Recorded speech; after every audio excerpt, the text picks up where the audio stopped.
Donc, vendredi 20 mars, vendredi après-midi, sur le chemin qui le chemin du retour,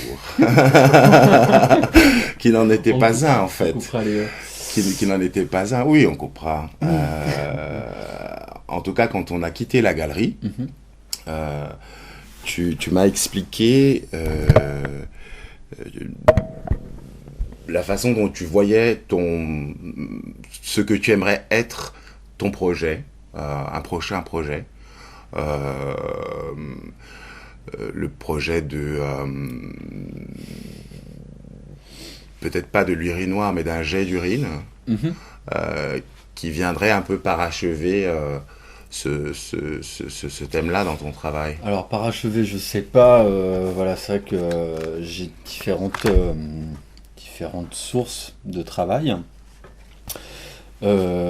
qui reviennent de manière assez aléatoire. Euh, voilà, le travail par exemple sur les talons, c'est quelque chose que j'ai entamé depuis 10 ans. Et l'urinoir, un peu plus récemment, voilà, peut-être 6 ou 7 ans. Et, euh, et voilà, et au fur et à mesure qu'on travaille sur un objet, d'autres idées nous viennent. Et c'est vrai que après avoir travaillé sur la trace, sur l'empreinte, j'avais envie aussi de voir cet objet qu'est le jet d'urine en fait. Voilà, c'est un projet que je verrai de manière surdimensionnelle et voilà, comme quelque chose de très impressionnant. D'accord. Est-ce que ça a à voir avec... euh, est-ce que ça inclut une dimension d'ordre de la performance? Je pense à ça parce que sur ton site, Mm. la vidéo réalisée par Gilles Blanchard Mm. euh, te montre en train de réaliser ce qui allait être, je me souviens plus du titre Les de pissotières. pissotière. Mm. Et on te voit faire le geste, Ouais, non pas d'uriner, non. mais de mimer.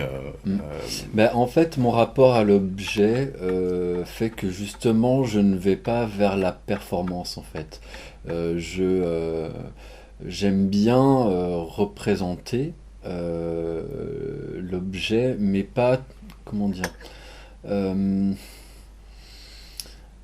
mais j'en fais quelque chose, enfin, d'une certaine manière, un peu poétique. Donc, euh, c'est quelque part un peu artificiel en fait ce que je montre. C'est moi qui le façonne. Les coussins, c'est moi qui les fais. Je pars pas d'un moulage d'après nature. Et voilà, donc pour les pissotières, effectivement, je n'ai pas uriné, hmm. bien que j'aurais pu le faire. Mais voilà, j'ai imité l'action d'uriner, mais je l'ai pas fait. Et parce qu'une fois de plus, c'est pas la pisse hein, Hmm. qui m'intéresse. C'est plutôt ce qu'elle évoque. C'est l'imaginaire du spectateur en fait que j'interpelle hein, au travers de ça, à partir de fantasmes, mais qui me sont propres, mais qui sont rarement liés en l'occurrence pour la pisse, voilà, c'est pas quelque chose de scato ni de fétichiste. Hein. C'est vraiment voilà, un homme en train de pisser, ça évoque forcément la nudité. Et du coup, ça met d'une part la personne qui le fait dans un rôle euh, bah, dans un rôle presque voilà, de se montrer. Et du coup intervient la notion de spectacle. Est-ce qu'il y a quelqu'un qui regarde ou pas? Et voilà, c'est plus cette relation qui m'interpelle. Ouais. Euh, donc du coup, il y a aussi dans ce travail, euh, clairement dans ton intention en tant qu'artiste, une tentative d'établir un rapport, une relation à l'autre, au spectateur. Quand tu dis que tu interpelles le spectateur, qu'il y a une dimension euh, de spectacle dans le travail, euh, la façon dont tu regardes ton travail, elle inclut la possibilité du rapport, rapport à l'autre. Oui, oui, complètement. En fait, assez vite dans ma pratique des arts plastiques, enfin assez vite, à la sortie en fait de mon école, à la sortie des Beaux-Arts, je me suis rendu compte de l'impact que ça avait vis-à-vis du spectateur, et c'est ça qui m'intéressait, même si j'exprime des choses qui me sont propres, qui sont personnelles, liées à la sexualité, liées à l'identité ou au désir. Mais au-delà de ça, je réfléchis toujours à la portée, aux conséquences que ça peut avoir vis-à-vis du regard de l'autre. Et donc je m'amuse un petit peu avec ça, j'emmène le spectateur, je lui donne une certaine direction, et en même temps je donne pas tous les éléments. J'aime aussi que le spectateur puisse imaginer ce qu'il veut, s'identifier s'il le souhaite, s'il en a les moyens. Voilà, je cherche pas non plus à plaire à tout le monde, Ouais. c'est pas ça le but. Mais oui, je trouve que pour un plasticien, c'est ce qui est important en fait, Ouais. l'interaction du spectateur et de l'œuvre. Ouais. Donc du coup, ça voudrait dire aussi que si le spectateur veut investir l'espace de l'œuvre d'une certaine lecture, si on veut voir dans l'œuvre une dimension plus primordialement sexuelle, scatologique, fétichiste, etc. L'œuvre n'est pas conçue pour résister ou clôturer cette Oui, possibilité-là. complètement, tout à fait. Et puis voilà, je suis conscient évidemment de ce discours. Euh, il est un petit peu, il vient un petit peu malgré moi. C'est Mm. pas exactement ce que je veux exprimer, mais évidemment, il y a ce rapport-là. Euh, c'est vrai que par rapport à l'urine, j'ai aucune passion pour l'urine. C'est pas quelque chose qui me fait fantasmer, et ni même que j'utilise dans mes pratiques sexuelles. Ça pourrait être le cas, mais ça ne l'est pas. Il peut y avoir une dimension peut-être du fantasme à imaginer, ou même pour certaines vidéos pornographiques, des scènes qui auraient pu m'exciter. Mais dans la pratique, c'est pas quelque chose Ouais, vraiment que, qui me parle. ouais. Euh, En même temps, quand on regarde ton travail pris dans une certaine euh, durée, pendant un certain temps, euh, la vidéo, encore une fois, réalisée par Gilles Blanchard, où tu performes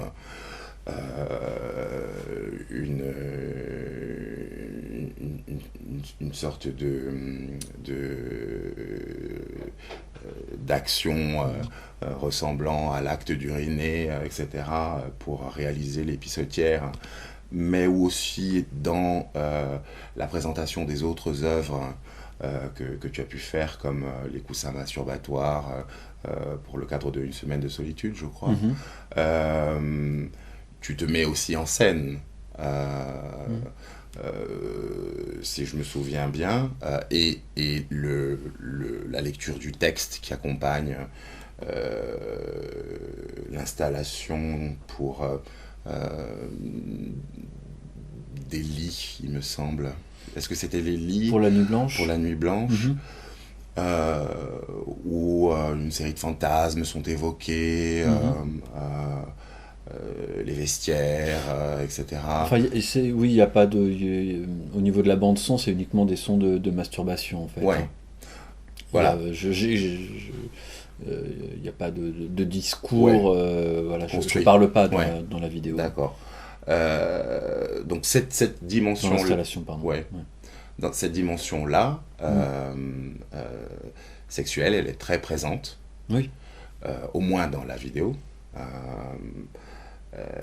Alors, et ce qu'on voit dans la ouais, vidéo, en fait, c'est une exposition qui a été réalisée chez Gilles Blanchard, une exposition dans un lieu privé, dans un appartement.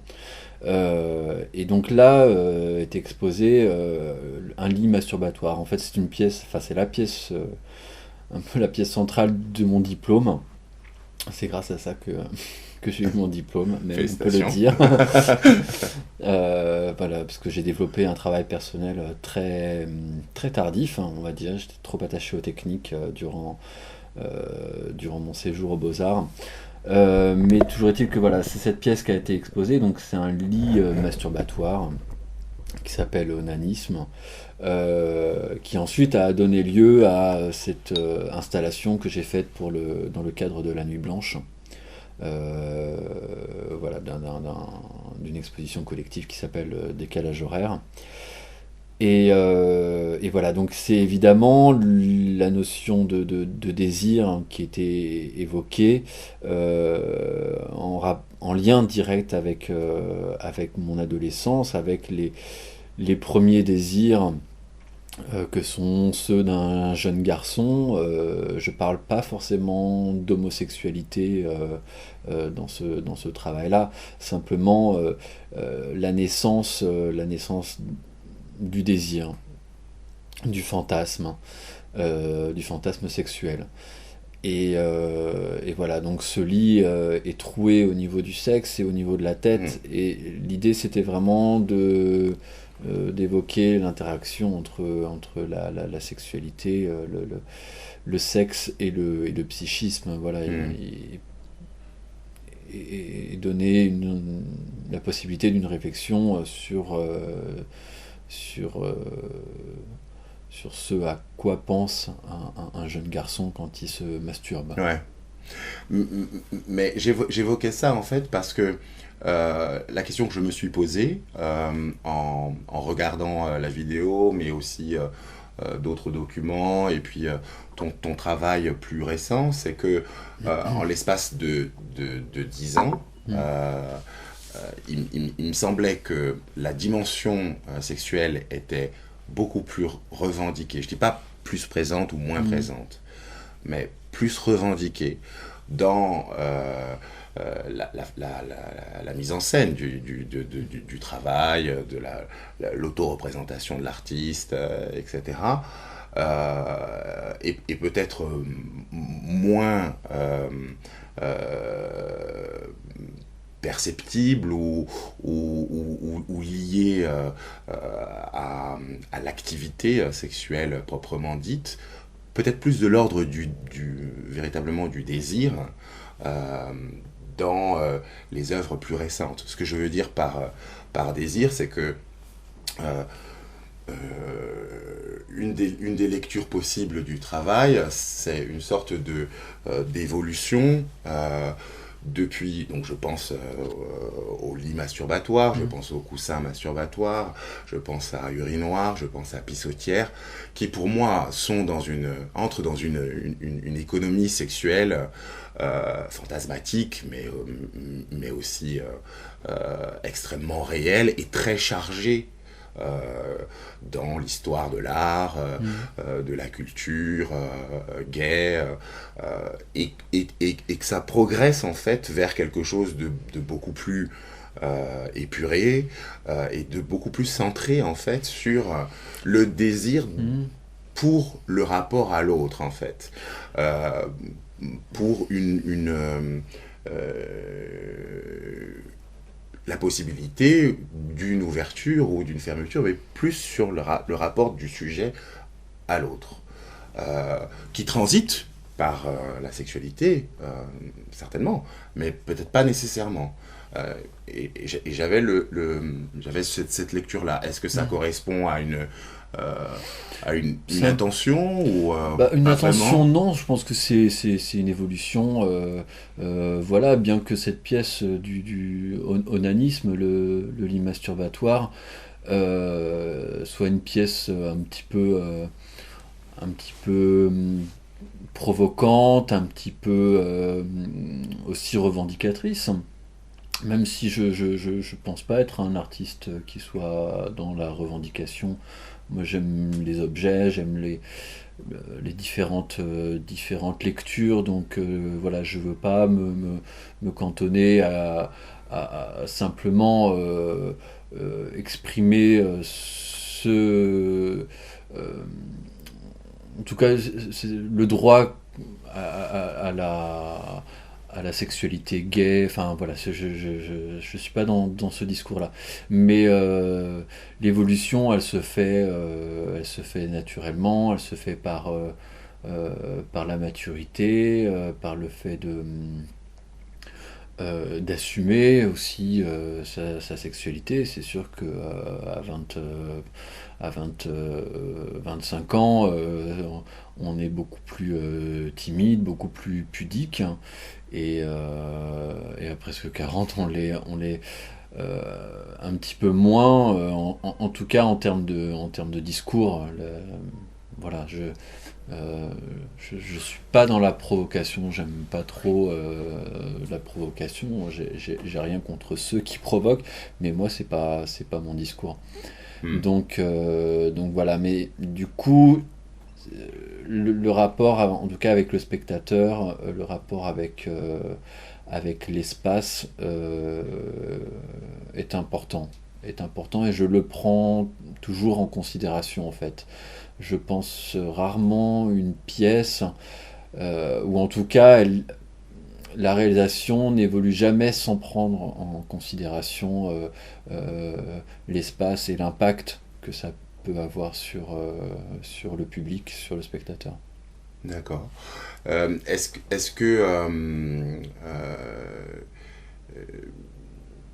Dans ta dernière pièce, Curiosity, qui est euh, une des œuvres exposées de l'exposition Phénomène genre mélangé,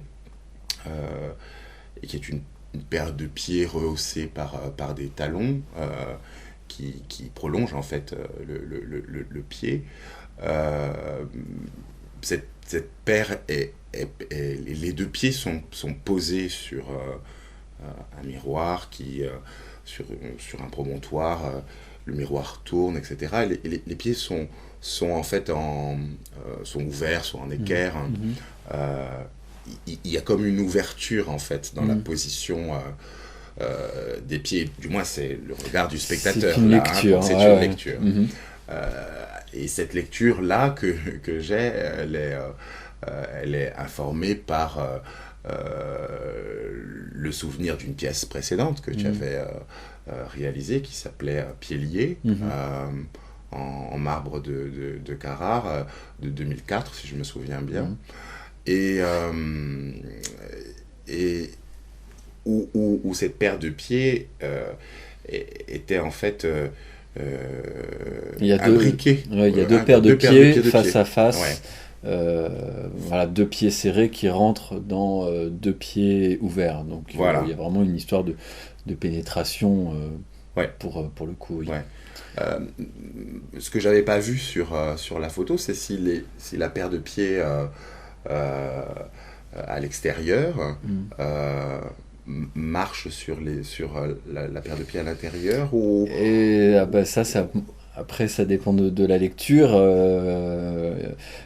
Soit les deux pieds ouverts s'offrent. Ouais. C'est plutôt ce sens-là, mais effectivement, ils sont légèrement, ils recouvrent légèrement les pieds Ouais. fermés. Ouais. C'est vraiment une représentation de la pénétration. que j'ai voulu exprimer au travers ce travail-là. Ouais. Et le titre, c'est Pieds liés, Mhm. qui donne aussi une certaine lecture, Mhm. qui oriente en tous les cas une certaine lecture de l'œuvre. Peut-être pas unique, mais pieds liés, on pense à pieds et poings liés, Ouais. on pense au lien qui relie, mais au C'est lien qui ça, la attache et qui liaison. étouffe. Et voilà, bah, c'est un peu, tout ça. Ouais. C'est-à-dire que effectivement, euh, d'une certaine manière, les pieds sont coupés par pudeur parce que montrer plus, ça pourrait être choquant. Donc, ça veut évidemment dire que l'image de l'homosexualité continue et continuera de choquer. Donc, moins on en montre et plus finalement et moins on dérange. Mm. Et d'autre part, les pieds liés, ils sont liés, voilà, d'une liaison, voilà, d'une liaison brève, furtive ou de couple. Mais en tout cas, voilà, ce double sens existe. Ouais. D'accord. Est-ce qu'il y a du coup Un rapport. oui, dans la mesure où ces pieds-là sont... Il y a un travail une il y fois a de 10 plus, ans, et puis ouais, il une y en fois a un autre, maintenant il y a Curiosity, mais une seule paire de pieds. Est-ce qu'il y a tu parles de liaison, est-ce qu'il y a une déliaison? Et surtout, en fait, ce qui m'interroge, c'est ce que ça évoque du rapport à l'autre, en fait. Euh, dans ce que ça fait comme place à l'autre. Ce type de travail, ce type d'investissement artistique. J'ai bien compris quand tu disais tout à l'heure que tu réalises pas une pièce sans penser l'espace, sans penser le rapport au spectateur, etc. Bon. Mais c'est qui l'autre? Justement, c'est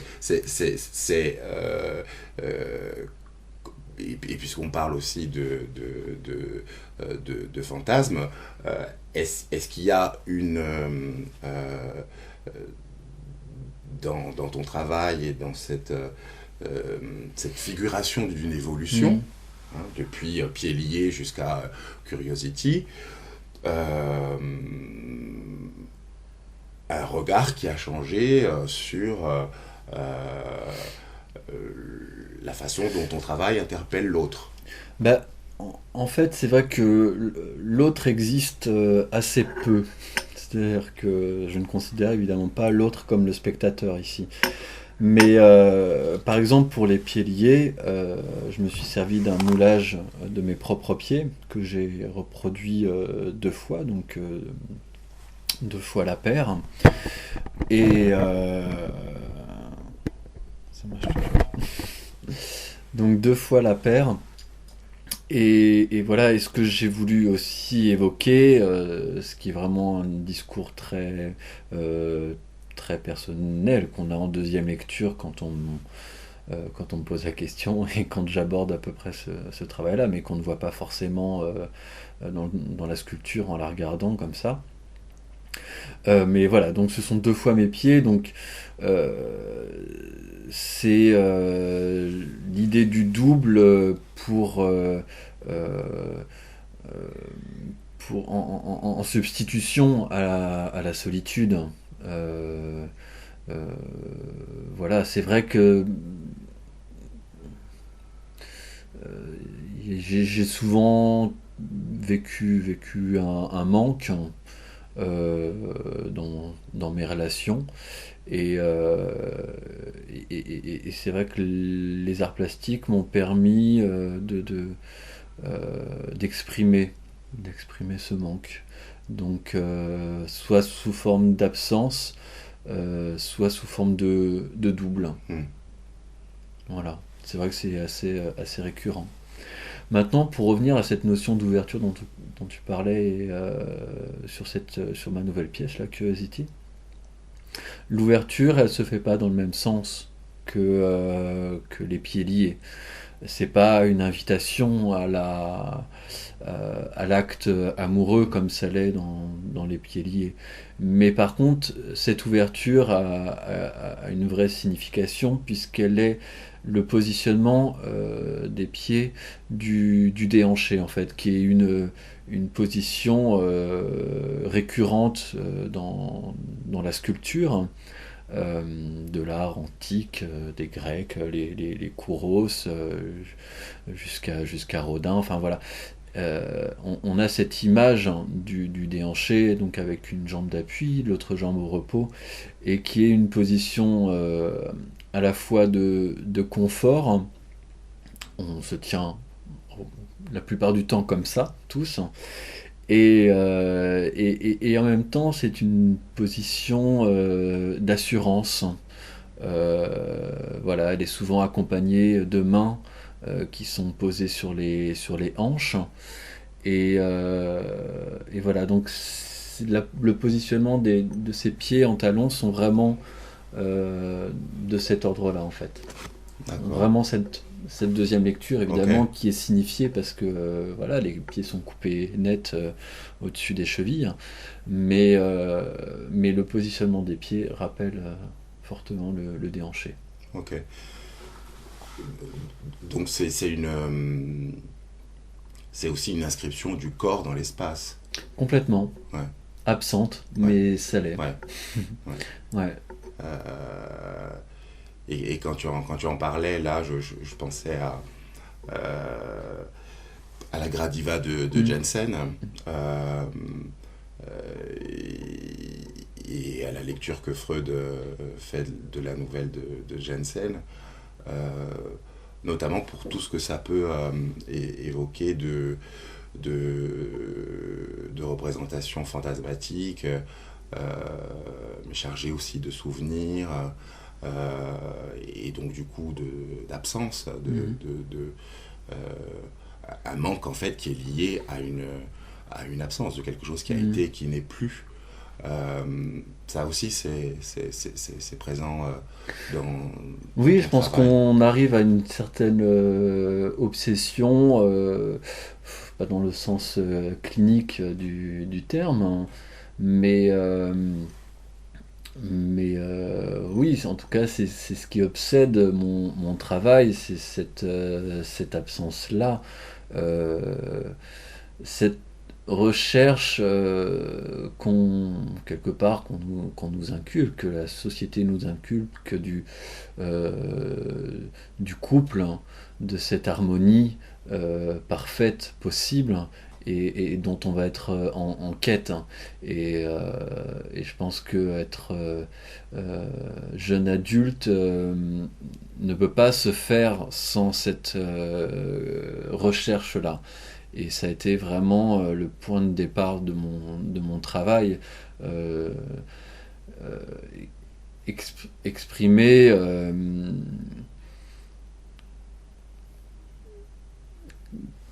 exprimer. Je sais pas si j'exprimais cette recherche-là, mais plutôt son absence, du coup. Et, euh, et voilà, c'était plus de l'ordre du constat, finalement. Hmm. Comme si tu essayais de capturer en fait euh, le moment de l'absence. Je pense à ça parce que je pense à la façon dont euh, le marbre du Ré Noir capture en fait Mhm. euh, quelque chose qui n'est pas. Mhm. C'est du vide en fait. Mhm. Est-ce que ça serait représentatif, symptomatique d'un certain aspect de ta démarche artistique, de capturer euh, ce qui n'est pas, ce qui n'est plus, ce qui est de l'ordre de l'immatériel aussi, Ce puisque c'est qui du n'a jamais fantasme. été, oui, oui, oui, c'est effectivement, euh, c'est tout ça. Ouais. Cette façon d'appréhender l'objet sous forme d'empreinte.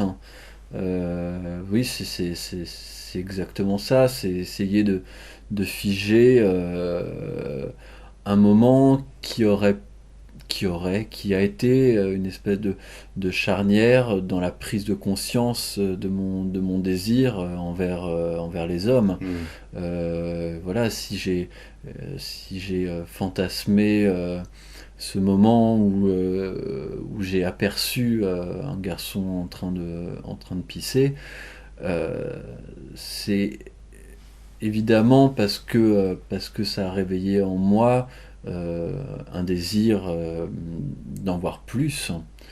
Et oui, c'est vraiment l'évocation d'un moment charnière, en Mm. fait. Ouais. Et peut-être même, enfin je spécule, hein, que le moment en lui-même où ce désir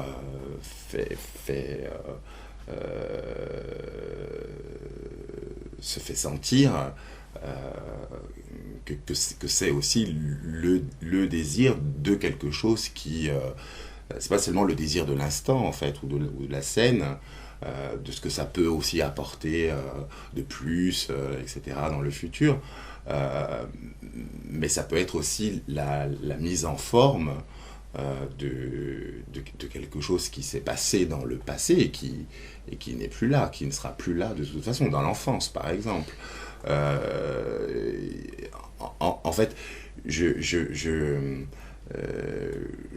je tourne autour d'une question à laquelle je pense depuis un moment, mais qui correspond aussi à ma lecture de ton travail. Cette récurrence du trou dans les coussins, dans Onanisme, l'ouverture entre les pieds de Curiosity, etc. Le creux dans Urinoir. Ce sont autant de moments de ton travail où il y a du plein qui saisit du vide.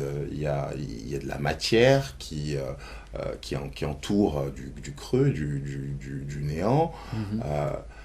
Mais quand ça apparaît, on a presque, enfin le spectateur euh,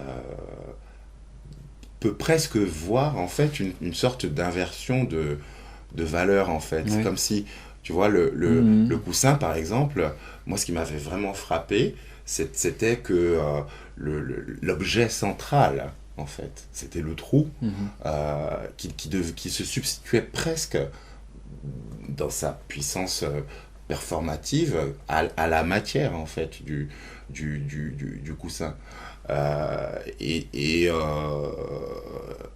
et bien sûr, ça me fait penser à ce que tu disais au début de notre conversation, c'est-à-dire ton intérêt pour l'objet, etc. Donc cette relation, et dans le fantasme, c'est aussi ce qui se produit, hein, Mhm. où les sujets sont des objets, Mhm. etc. Il y a un jeu d'inversion, etc. Mhm. De, euh, alors je me posais toutes ces questions-là. Est-ce que ça c'est quelque chose qui fait sens dans ton travail, le rapport qu'il peut y avoir en fait entre la matière et le néant, le Ben, creux, le vide. le plein et le vide, oui, Ouais, mais ça, c'est vraiment des notions de sculpteur. ouais. C'est vraiment exactement ça. Quand on commence la sculpture, peut-être moins aujourd'hui, mais c'est vrai que moi j'ai un apprentissage un petit peu académique. Quand on fait du modèle vivant en sculpture, on apprend le plein et le vide. On ne peut pas concevoir un corps juste en masse. Il faut aussi le voir au travers des ouvertures justement du vide. Donc je pense que ça a une résonance aujourd'hui, voilà, de par mon apprentissage.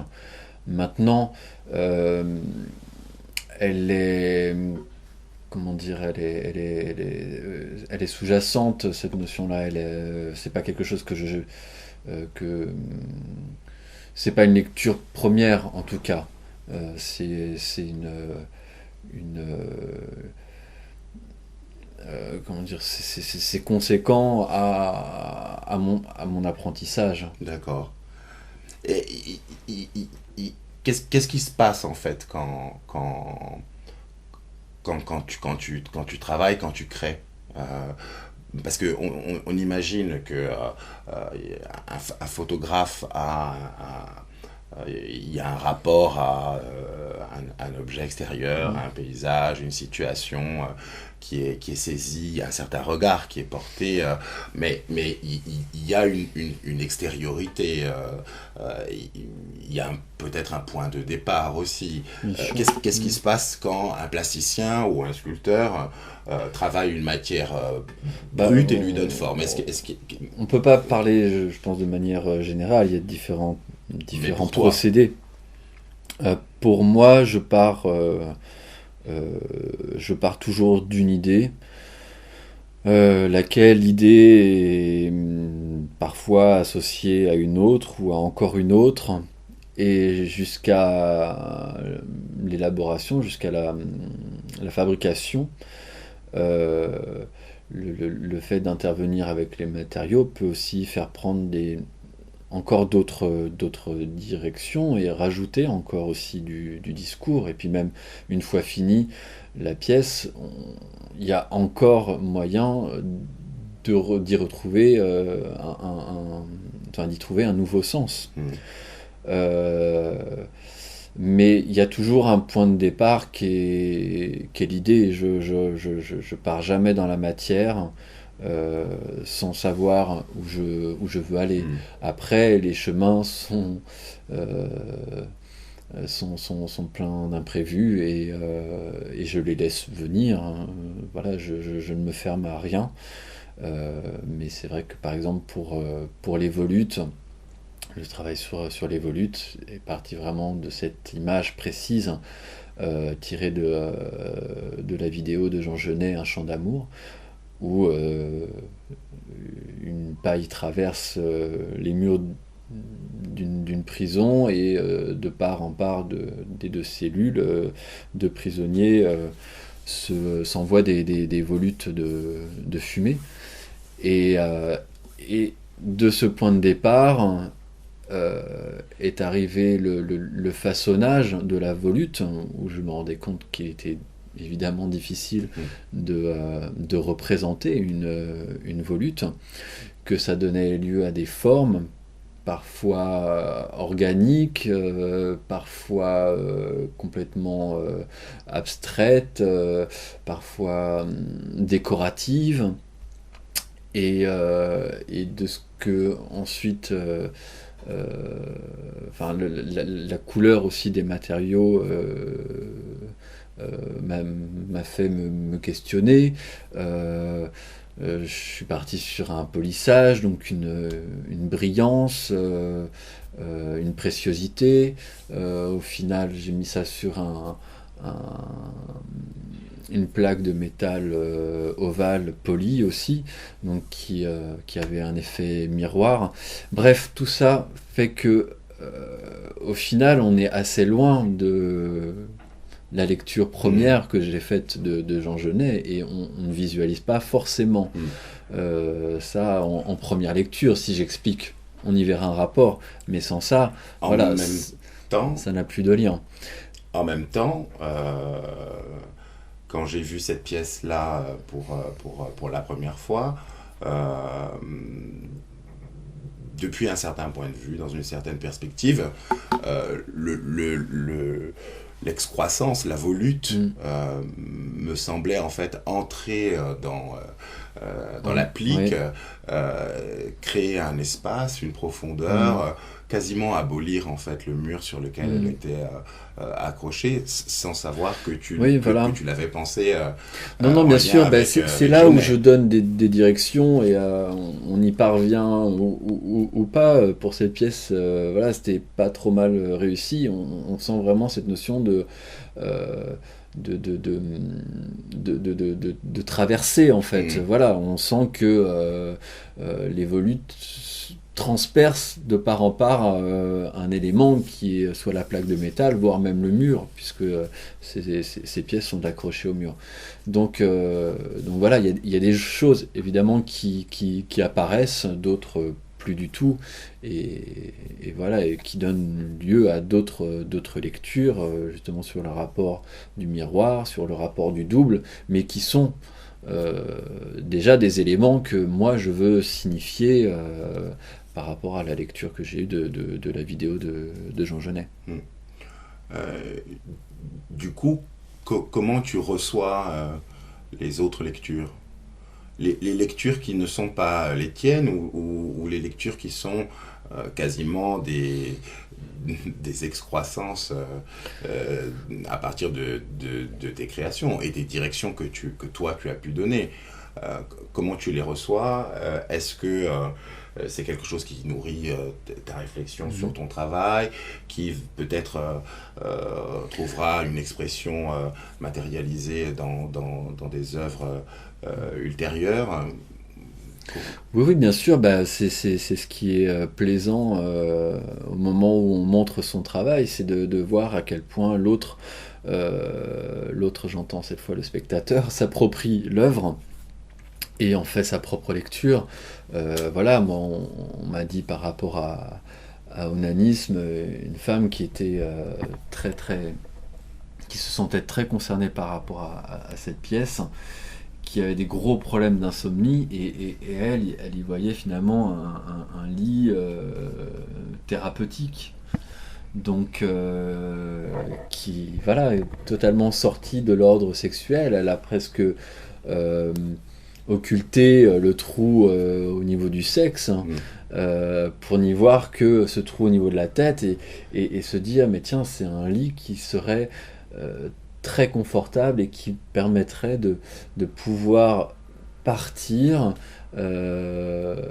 m'adonner totalement à une nuit de repos sans penser, sans problème, sans voilà, juste par rapport à ce trou qui était fait au niveau de la tête.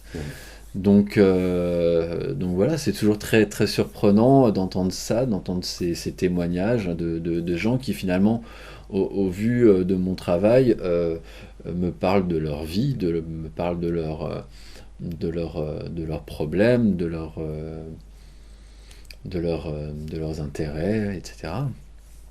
Ça te change? Je sais pas si ça me change. Je pense pas que ça me change, parce que voilà, dans mon travail, je sais assez exactement où est-ce que je veux aller. Voilà, c'est pas ce genre de rapport avec le spectateur qui vont qui vont intervenir sur l'élaboration d'une pièce. Après, il y a des éléments extérieurs qui vont venir me donner une réflexion, une nouvelle réflexion sur un travail. Ça peut être de l'ordre de la rencontre, ou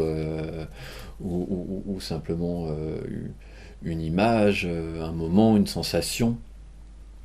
Mais non, c'est pas directement lié à l'expression de spectateur.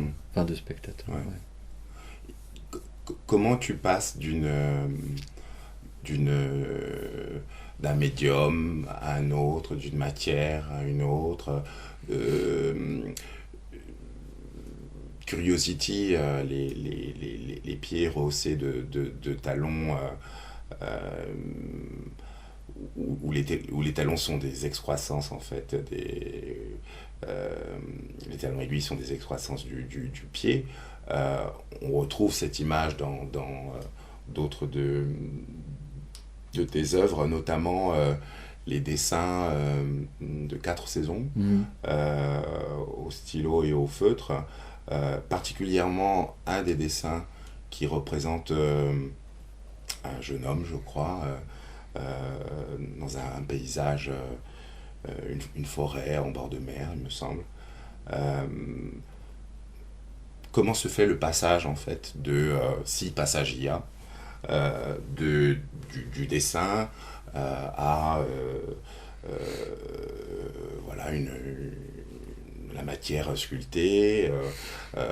Est-ce qu'il y a un lien, est-ce qu'il y a une progression, est-ce que ça s'inscrit dans le temps, comment tu appréhendes les différents médiums? C'est pas une volonté de ma part de diversifier les médiums selon des thématiques euh, qui, m- qui, m- qui me font sens. Enfin voilà, des sujets, des sujets qui m'intéressent. C'est pas ça. Je vais aller vers un médium ou un autre selon ce que j'ai à dire. En l'occurrence pour 4 saisons, c'est lié aussi à une histoire, donc c'était important de, d'exprimer les différentes étapes qui ont fait cette histoire. Et ça ne pouvait pas se faire autrement que par le dessin. En sculpture, peut-être que ça aurait pu donner lieu à des bas-reliefs. Euh, Peut-être, pourquoi pas d'ailleurs, peut-être que ça pourra donner lieu à des bas-reliefs. Mais, euh, mais voilà, c'est pas une volonté vraiment de ma part de changer. Pour les talons, c'est vrai que il y a différentes représentations du talon, une première en tissu, une autre en marbre, il y a les dessins, il y a cette pièce aujourd'hui en bronze. C'est vrai, je fais le constat moi aussi, mais c'est pas quelque chose qui est totalement, qui est vraiment Réfléchi, conscient, ouais, ouais, ouais. d'accord. C'est plus lié aux circonstances Ouais, et puis en fait, bon, peut-être aussi que le fait de l'avoir utilisé, d'avoir travaillé sur cette thématique une première fois en tissu, me donne pas forcément envie de la réexploiter Mhm, encore en tissu. mhm, Ça pourrait être un autre travail fait encore en tissu, euh, qui montre encore une évolution, mais c'est vrai que du coup, j'aime bien changer de matériaux, mais les matériaux sont vraiment très importants. Pour le plongeur, euh, il me fallait un matériau qui me rappelle le plus possible la peau à ce moment-là. mhm. Donc je me suis dirigé vers un marbre rose du Portugal qui rappelle vraiment ce grain de peau, cette coloration euh, de, de, de chair. Et puis voilà, et puis pour Curiosity, je voulais plus traiter ça comme une œuvre un petit peu hommage, comme le buste d'un personnage célèbre. Voilà, je voulais en donner cette impression de personnage figé comme ça dans l'histoire. Voilà. C'est drôle que tu dises personnage à propos de Curiosity quand il ne reste quand il n'y en a Mm. que les pieds. Euh, Oui, parce que finalement, le reste de ce personnage, euh, comment dire, intéresse assez peu en fait. On va ne retirer de ce personnage que son anomalie. mm, Et, euh, et voilà, c'est comment quand on regarde par exemple le travail de Mapplethorpe sur euh, ces corps noirs mm, où, où le sexe est tellement important on ne va s'attacher qu'au sexe mm, dans une première lecture. Là, c'est exactement le même problème. Quand on est... Bon, le titre en fait vient aussi du film Freaks en fait, euh, qui montre tous ces personnages qui font partie d'un cirque, donc tous ces personnages monstrueux, du siamois, de la femme obèse, etc. Euh, on est dans cet ordre-là, et finalement, qu'est-ce qui va intéresser les gens? C'est uniquement les parties qui vont être anormales, hein. Hmm. Ouais. Et en même temps, la signification, elle naît aussi de ce qui n'est pas là, en fait, de ce qui est hors champ, de ce Mm, qui est hors cadre. mm, Tu parlais de Robert Mapplethorpe et de Man in a Polyester Suit, le sexe surdimensionné du personnage qui est photographié. Il fait sens aussi par rapport à l'absence de visage, par rapport à une lecture du personnage comme un monstre de foire, en fait. mm, mm. Elle se fait aussi par rapport au fait il y a une déshumanisation par l'absence du visage. Quand on compare à d'autres artistes représentant le corps noir, où il y a le visage, où il y a une mise en scène, où il y a une mise en récit, une perspective sur l'histoire, etc. Tout ça semble absent de Mhm. ce qui a pu donner, expliquer, voire justifier la polémique que la photo avait suscité. Et similairement, pour Mais, Curiosity, ce qui fait sens mm, aussi, c'est justement ce qui n'est pas mais là. voilà, mais c'est exactement ça en fait. Il faut quelque part doser ce qu'il faut montrer, ce qu'il faut cacher. Et ce qu'on montre finalement fait réfléchir sur ce qui est caché. Ouais. Voilà, si on s'interroge sur l'identité de ce noir qui est photographié en costume et dont on ne voit que le sexe, il y aurait le cadrage enfin, du personnage dans son entier, Mm. la question ne se poserait pas. Mm. Voilà, en termes d'identité, je trouve ça enfin, plus intéressant en tout cas. Voilà, c'est comme ça que j'aborde le sujet. Je montre une partie du corps euh, qui est donc anormale, qui quelque part gêne ou peut gêner la morale. Et après, la réflexion se fait sur qui est ce personnage.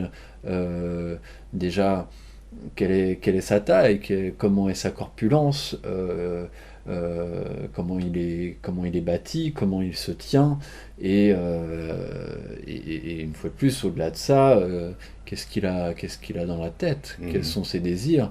Il est certes sur des talons, et certes, c'est du coup euh, un symbole de la féminité, mais en même temps, est-ce qu'il aime les garçons pour autant? Enfin voilà, Mm. c'est tout cet imaginaire que j'essaie de produire chez le spectateur, Mm. enfin de provoquer. Ouais. C'est un point de départ, en fait. Oui, oui, oui, c'est un point de départ. Enfin, en tout cas, c'est comme ça Ouais. que je conçois mon travail. Oui, oui, ça n'est que des points de départ. Voilà. Mais une fois de plus, il y a, il y a plusieurs lectures. Euh, voilà, moi, cette pièce, Curiosity, elle est liée euh, évidemment enfin évidemment, elle est liée en tout cas à, à mon mal-être au moment de mon adolescence où j'ai pris conscience, où on m'a fait prendre conscience de la part féminine qui était en moi. Donc voilà, c'est exactement ce symbole-là que j'ai voulu exprimer par le talon, quelque chose euh, qui est malgré nous, mais qu'on ne peut pas cacher non plus. Voilà, donc on va être, euh, au moment de l'adolescence, euh, euh, l'objet de tous les regards, et ces regards-là vont être des miroirs finalement. Et Mm. on va se reconnaître Mm. dans le regard des autres. Mm. Et, et, et donc voilà, on se construit comme ça, avec l'image qu'on nous renvoie. Et effectivement, quand les différences, malgré le fait qu'on le soit tous, de quelque manière que ce soit, quand ces différences deviennent trop importantes, tellement importantes qu'elles elles peuvent jusqu'à exclure, voilà, le fait d'accepter à un moment sa différence, c'est une victoire, et, c'est vraiment une forme de grandeur spirituelle.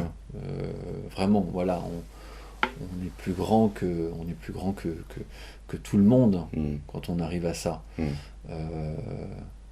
Et c'est pas... Enfin, voilà. Accepter sa différence, sa propre différence, et peut-être aussi celle de l'autre. Je dis ça dans la mesure où ce que tu dis de ton propre travail, le regard que tu portes sur ton propre travail, évoque beaucoup la question de l'identité, de la différence, mais sous une certaine forme, c'est-à-dire la question de la ressemblance et de la dissemblance, le double, les pieds liés qui sont en fait moulés sur le même corps, en l'occurrence le tien, etc. Donc il y a la question de sa propre différence telle qu'elle est perçue par les autres, que les autres nous font reconnaître et que l'on peut à un moment donné accepter. Et puis il y a la différence de l'autre, celui qui ne pense pas comme soi, qui n'a pas la même lecture que soi. Ce serait bien si c'était aussi simple. Enfin voilà, si je parle à titre personnel, oui, effectivement, c'est une valeur, la tolérance, qui me tient particulièrement à cœur. Après, je ne sais pas si tous les gens qui sont différents, qui se sont sentis différents, vont aller de même vers cette recherche de la tolérance. Et voilà, je pense pas que ce soit en tout cas un cheminement évident. Je parle pas je précise ce que je voulais dire. Ça dépend des différences, oui, quoi. Mais je précise juste un point. Je parle pas de tolérance, en fait. Je parle de... Et donc là, je reviens à ma petite marotte, c'est-à-dire le rapport du sujet à l'autre, et de la place qu'on fait ou pas dans ce rapport-là. Et cette question d'accepter sa différence, ça place en fait le rapport de soi à soi, en fait. Je suis perçu de façon différente par les autres, j'accepte, j'ai du mal à accepter, je suis l'objet de railleries, d'insultes, etc. Puis petit à petit, j'accepte cette différence-là. Bon. Mais ça, c'est un aspect des choses. Un autre aspect, c'est le rapport que l'on a entre le sujet, entre soi et un autre, et le fait de pouvoir accepter que l'autre, sur certains aspects, il ait une différence peut-être pas radicale, peut-être pas absolue, puisque ça n'épuise pas la possibilité d'une relation, mais qu'il y a un point de différence fondamental, quoi.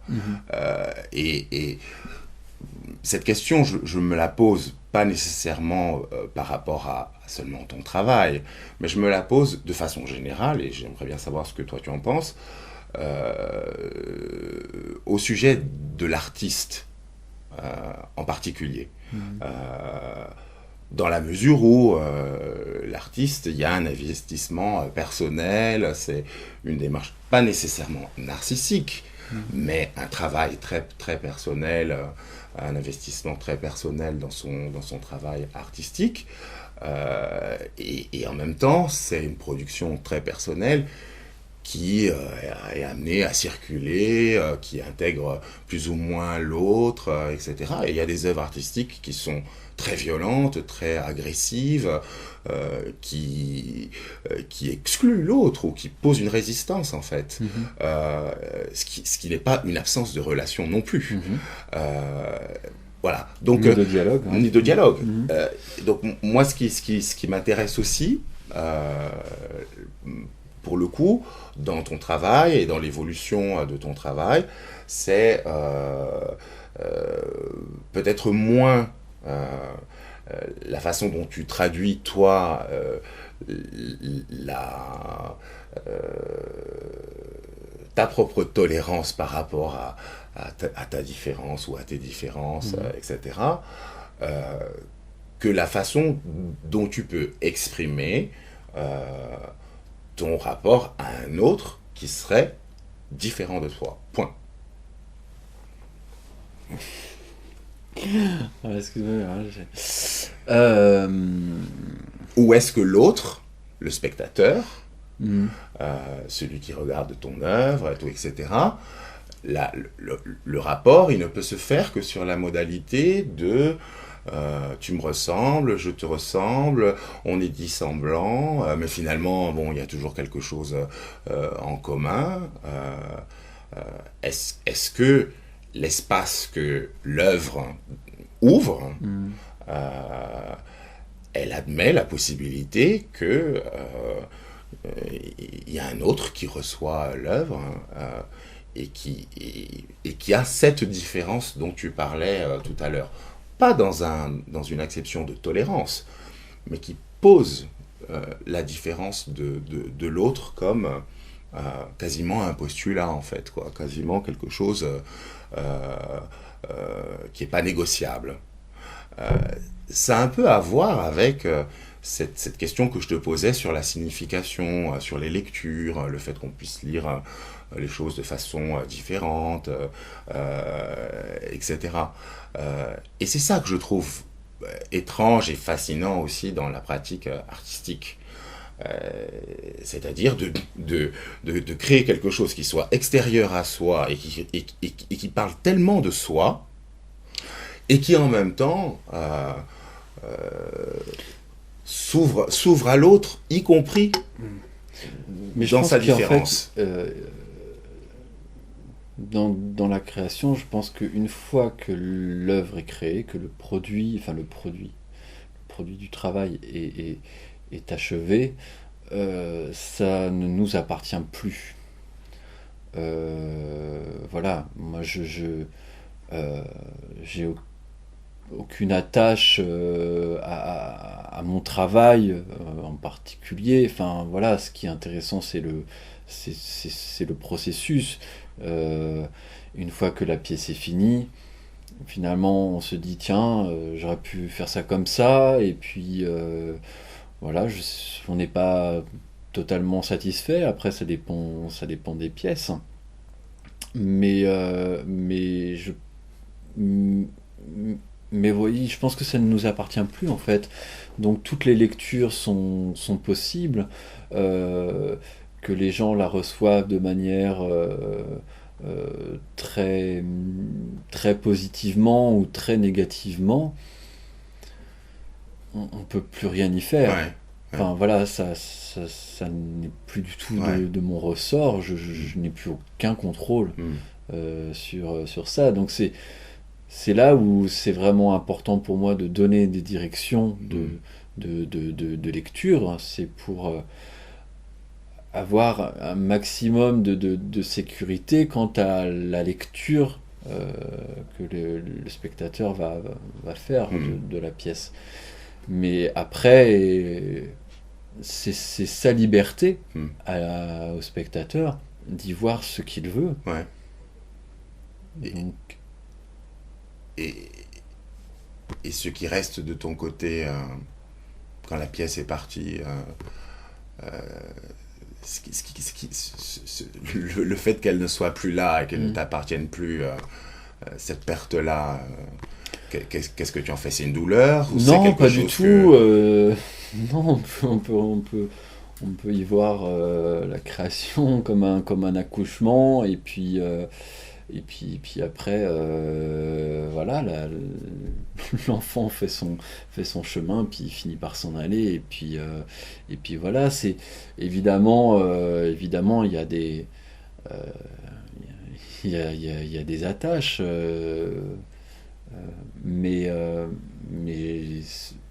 quand l'œuvre est ailleurs, ça me fait aussi très plaisir. Enfin voilà, je préfère d'ailleurs qu'elle soit ailleurs que chez moi.